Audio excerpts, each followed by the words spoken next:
So, Nazma, first of all, with Rape Crisis focusing on the issue of rape culture in South Africa, what exactly do you mean by rape culture?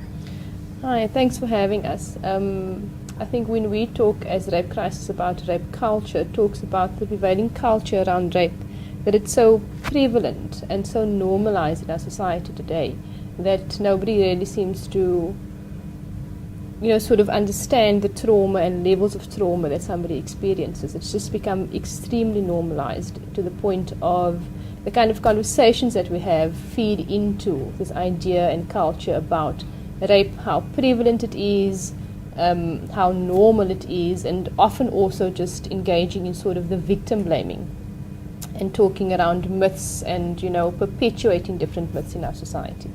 Can you provide an example for that? With regards to the myths, so we're busy at the moment with a campaign around exposing rape culture. So things, for example, that if you've been drinking, that it's okay, that sex is going to be following. If you've been wearing a miniskirt or the clothes that you wear is attracting the idea that you want sex. So these kinds of ideologies and myths that's going around. And what's perpetuating this type of ideology?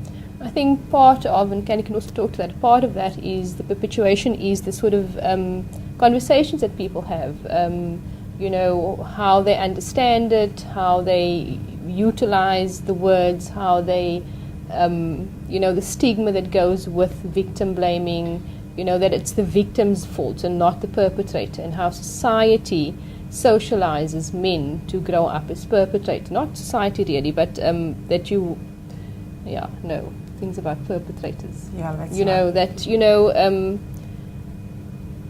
terms of blaming the victim rather than the perpetrator. She should not have been in that situation. She should not have been walking in the dark. She should not have been wearing that skirt, rather than socializing men not to perpetrate. I think it's become so commonplace in South Africa that we're not surprised anymore when we know somebody who's the victim of a sexual offense. We're not surprised anymore when we hear of how high the levels of rape in our country are. We've become numbed to the problem, and we have become unaware of our own role as individuals, one single person, in making that different. So, for example, what our unit likes to talk about in terms of changing the rape culture a lot is about standing up against sexist jokes, for example. As women, I think we hear sexist jokes, let's say at a dinner table, and we know that it's not right and that it runs counter to our beliefs, but we are socialized not to call that person on it, not to say something about it. And what that does is it entrenches the culture that men own the dialogue, or people who exhibit sexist beliefs own the dialogue and have the right to say those things.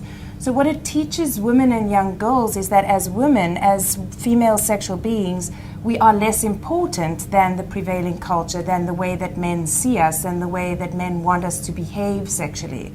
So we see the kind of things that when women are sexually aggressive or sexually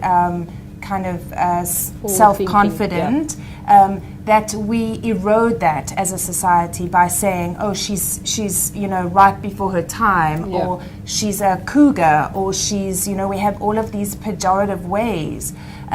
Many of our slurs that we use in our general language relate to being a female. You're a sissy, you're a girl, you throw like a girl, you act like a girl, you cry like a girl, all right?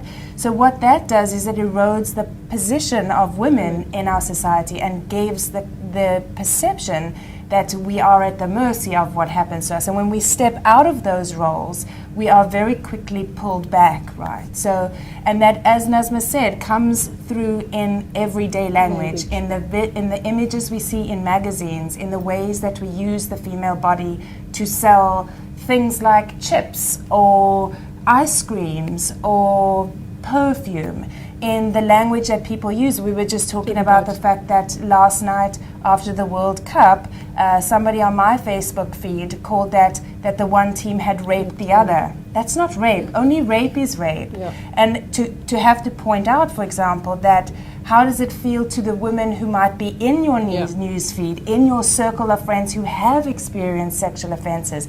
It's extremely silencing, and I think that's what's problematic about rape culture.